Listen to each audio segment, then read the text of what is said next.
Il est un peu plus d'1h30, 31 très exactement, et c'est maintenant Crime Story, les rendez-vous d'Alfred Hitchcock, racontés par Serge Souvian.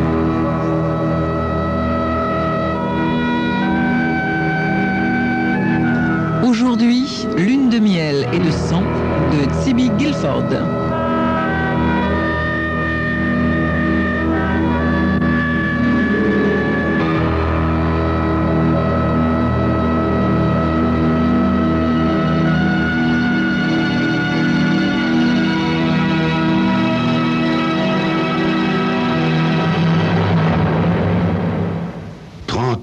Je suis flic à Moving Beach, Californie. Flic dans une station balnéaire pour jeunes mariés et autres tourtereaux. Un flic au bord de l'eau, quoi. La belle vie, allez-vous dire. Bon, la plupart du temps, sans doute, c'est vrai, mais il arrive que la turpitude humaine n'épargne rien. Rien. Même dans un endroit paradisiaque comme celui-ci. Bah, c'est bien pour cela qu'il y a des flics, n'est-ce pas?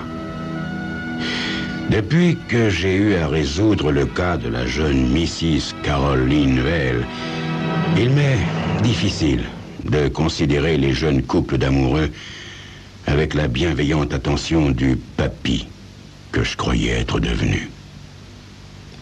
Peut-être mon cœur de flic n'est-il pas assez dur? Peut-être. Allez donc savoir. Quand cette affaire commence, Carol Linville tuerait volontiers le beau Tony, son mari tout neuf. Or, ils ne sont mariés que depuis une quinzaine de jours. Il faut reconnaître que ce genre d'intention arrive rarement avant quelques années de mariage, n'est-ce pas? Mais Carol a ses raisons. Depuis qu'ils ont débarqué, bras dessus, bras dessous, à Moving Beach, Tony a trouvé chaque jour une raison pour disparaître dans la nature. Au début, c'était l'affaire d'une petite heure, puis 1h30, 2h, 3h. Aujourd'hui, il est parti après le déjeuner et a juré qu'il serait là à l'apéro du soir. Or, Carol en est à son 3e cocktail et toujours pas de Tony. Certes, il a toujours une bonne excuse. Aujourd'hui, par exemple, c'était une partie de golf et Carol a ce sport en horreur. À la place d'un 4e cocktail, Carol se lève et quitte le restaurant, sous le regard de commisération du barman. Elle ne s'est jamais sentie aussi humiliée. Au lieu de regagner leur pavillon, elle décide d'aller passer sa colère en nageant un peu. Elle est tellement hors d'elle qu'elle ne voit qu'au dernier moment un grand type basané en slip de bain qui semble l'attendre au bord de l'eau. Au moment précis où elle va le dépasser, il lui demande à voix basse: « Vous avez du feu, madame ?» Carol hausse les épaules et veut continuer en grommelant une excuse. Alors, tout se passe très vite. L'homme exécute un pas de côté et, avant qu'elle ait eu le temps de faire quoi que ce soit, il se colle derrière elle et l'immobilise. La main droite de l'homme lui enserre solidement la bouche, l'empêchant de crier et la suffoquant, tandis que de son bras gauche, il l'étreint avec une force incroyable. Un viol ? À peine cette crainte n'est-elle qu'il l'entraîne, la portant à demi dans le ressac. Une vague les submerge jusqu'à la taille. « Mais il va me noyer !» pense-t-elle terrorisée. C'est à ce moment précis que l'inconnu s'arrête. Il approche ses lèvres de son oreille et lui dit: « Mrs. Linville, je vais vous relâcher. Je vous en prie, ne criez pas, ne tentez pas de vous enfuir. Ce que j'ai à vous dire est important, très important. Rassurez-vous, je suis votre ami. » L'homme relâche lentement son étreinte et entraîne Carol sur le sable. Elle s'assied en grelottant. « Pour un ami, vous avez de curieux procédés, monsieur. D'abord, comment connaissez-vous mon nom ?» Tout simplement parce que Tony, votre mari, m'a contacté pour un petit travail. Mais qu'est-ce que Tony a à voir dans tout ça? J'y viens, madame Linville. Tout d'abord, connaissez-vous Diane Kate? Non, dit-elle en réfléchissant. Pourquoi? Je devrais? Dans un sens, oui. Votre mari va la retrouver lorsqu'il vous abandonne sous un prétexte ou un autre. Comment? crie-t-elle en voyant ses pires suppositions se concrétiser. Mais voyons, il y a à peine 15 jours que nous sommes mariés. Eh oui. Voyez-vous, Diane Kate est une vieille connaissance de Tony. Une amie de cœur, sa maîtresse, je l'ignore. En tout cas, il la connaissait avant de vous épouser, vous, la très riche Carol Richmond. Que voulez-vous insinuer? Oh, je n'insinue rien, madame. Je vous dis que Tony est très proche de cette femme et qu'il a loué mes services pour vous assassiner. Diane Kate est descendue au Miramar. Sa chambre est à côté de la mienne. J'ai rencontré votre mari au bar et j'ai eu le tort de lui raconter mes souvenirs de mercenaire. Il a sauté sur l'occasion. Vous mentez!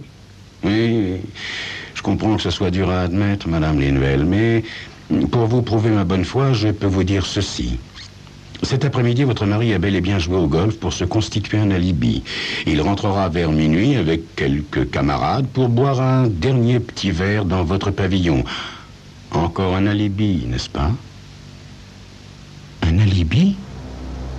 Murmure Carole, qui ne comprenait que trop bien. Oui. Voyez-vous, Madame Linwell, j'aurais pu vous noyer tout à l'heure. Avec votre fortune, Tony aurait été le premier suspect, évidemment. Mais avec tous ces témoins, il ne risquera plus rien. Si j'avais frappé à votre porte pour vous raconter cette histoire, vous ne m'auriez pas cru. Avouez que j'aurais pu vous noyer tout à l'heure. Tony vous connaît assez bien, Carole. Il a prévu que vous iriez vous calmer en nageant un peu. Il faut que je rentre, dit Carole. Oui, vous avez raison. Vous risquez de prendre froid. Si vous voulez me joindre, je suis au Miramar. Je m'appelle Jill Hannon. Et dans votre intérêt, gardez le silence. Une fois chez elle, Carole prend une longue douche brûlante pour se détendre les nerfs. Malgré tout, elle ne parvient pas à faire taire une petite voix qui murmure « Et si c'était vrai ?»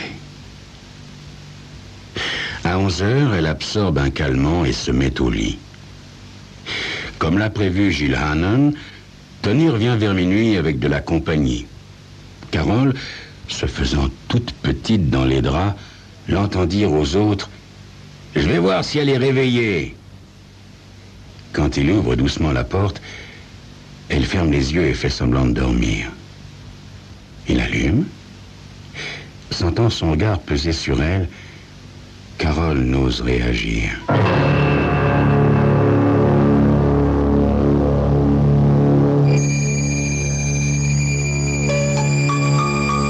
Tony est-il surpris de la retrouver là, vivante? Est-ce vrai ce que Jill Hannon lui a dit? Et si Jill Hannon était un oisif un peu sadique qui aurait fait cette mise en scène dans le seul but de la troubler? C'est ce que vous saurez dans quelques instants.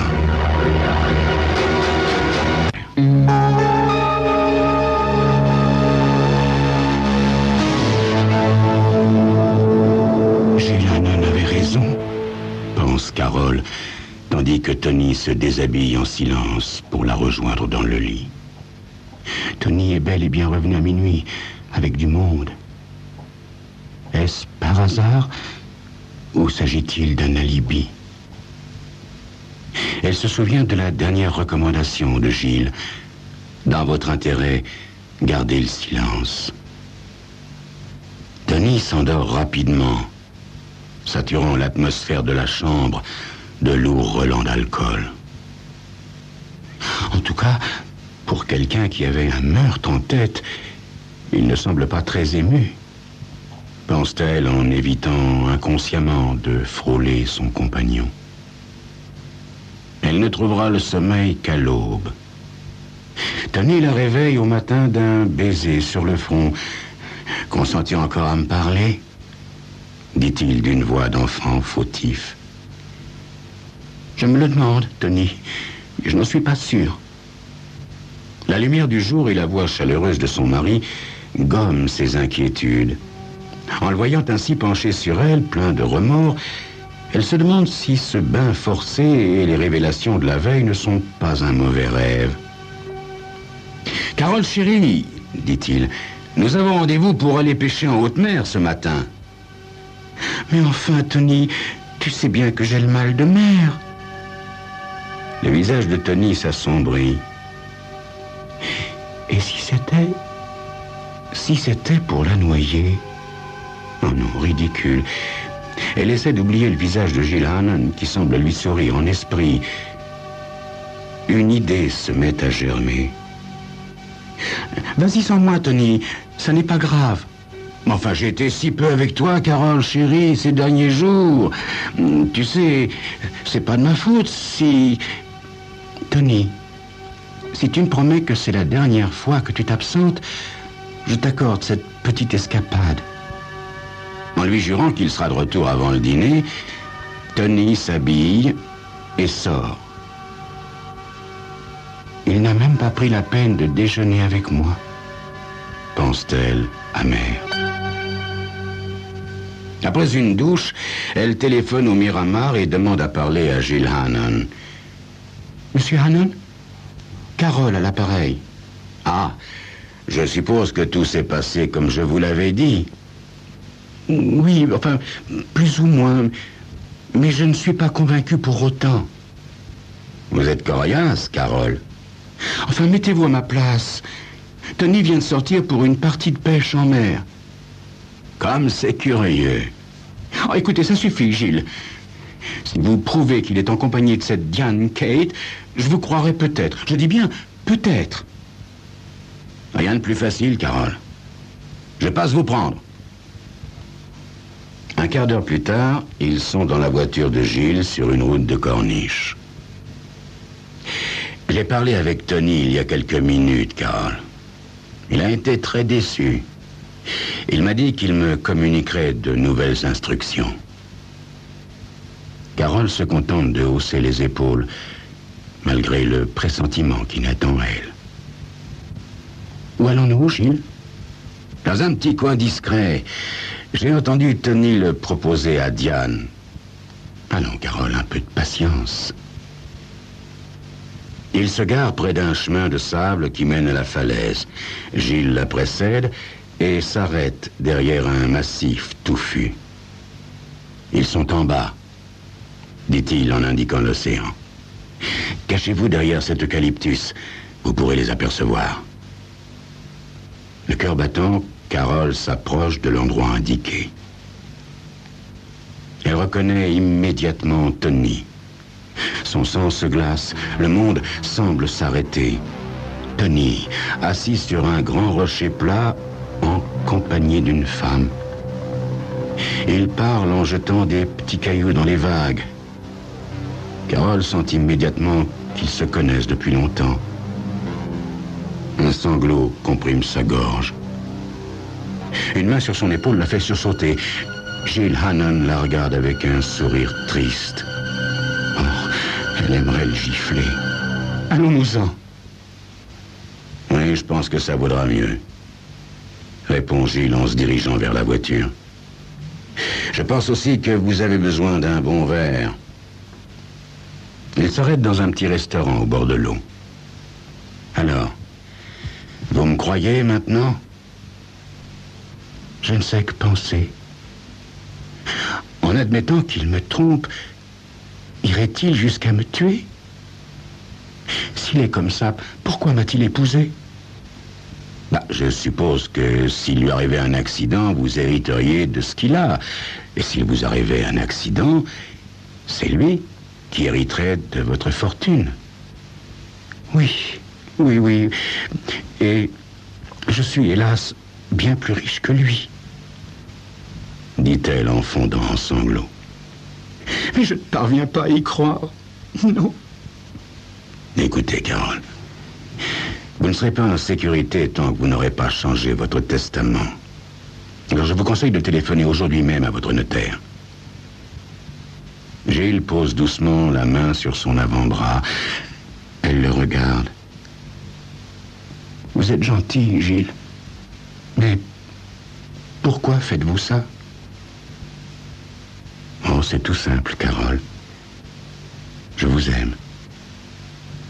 D'un geste impulsif, Elle lui touche la main.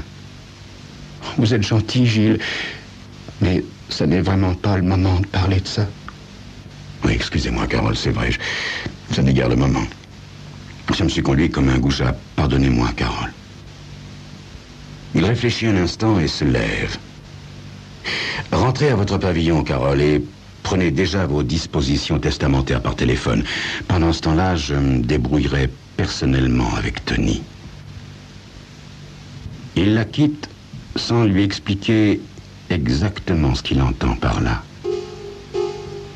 Vers 10h30 du soir, Gilles frappe à sa porte. Carole, qui espère encore une dernière explication avec Tony, n'a pas téléphoné à son notaire et a passé l'après-midi en fumant cigarette sur cigarette et en se rongeant les ongles. Carole, je quitte votre mari à l'instant. On a pas mal bu, et il m'a proposé un gros paquet d'argent pour vous faire disparaître. Je lui ai dit que je ne marchais pas. Il est furieux. De toute façon, j'en ai assez de cette histoire. Je vais me rendre en ville et faire une déclaration à la police. Oui, c'est sans doute ce que vous avez de mieux à faire, Gilles. Carole, il est ivre et j'ai peur pour vous. Il est capable de faire n'importe quoi. Tenez, prenez ceci, dit-il en lui tendant un revolver. Carole a un mouvement de recul. Mon Dieu, quelle horreur! Que voulez-vous que j'en fasse? Vous défendre, Carole. Vous défendre. S'il rentre dans l'état où il est, j'ai bien peur. Mais je ne me suis jamais servi d'une arme à feu, Gilles. Il suffit tout simplement de soulever le cran de sécurité et d'appuyer sur la détente. S'il vous menace, n'hésitez pas.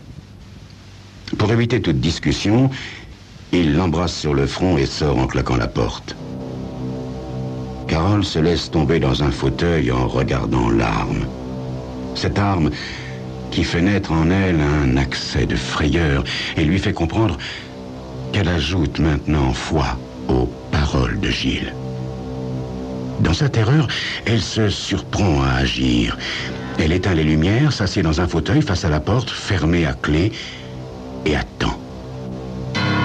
1 heure plus tard, elle entend quelqu'un approcher et s'arrêter devant la porte. Tremblante de peur, elle lève le cran de sûreté. Tony? Tony?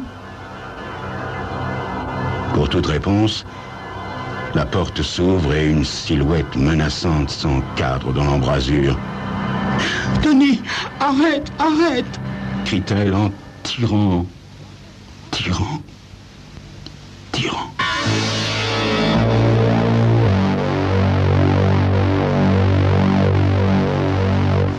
Quand j'arrive sur les lieux, Tony Linville gît dans une mare de sang, tué d'une balle en plein cœur. Carole, le regard révulsé, claque des dents, tenant un verre d'alcool qu'un voisin charitable lui a servi. Je sens qu'il est difficile d'en tirer quelque chose dans l'immédiat, et c'est à ce moment qu'un sergent introduit un homme qui prétend connaître le fin mot de l'histoire. Cet homme, c'est Gilles Hannon. Vous l'aviez deviné. C'est en arrivant à Bolocco que j'ai appris le drame, inspecteur, me dit-il. Elle est innocente, absolument innocente, continue-t-il en indiquant la pauvre forme recroquevillée dans un fauteuil face à la porte. Bon, eh bien, je vous écoute, lui dis-je en bourrant ma pipe.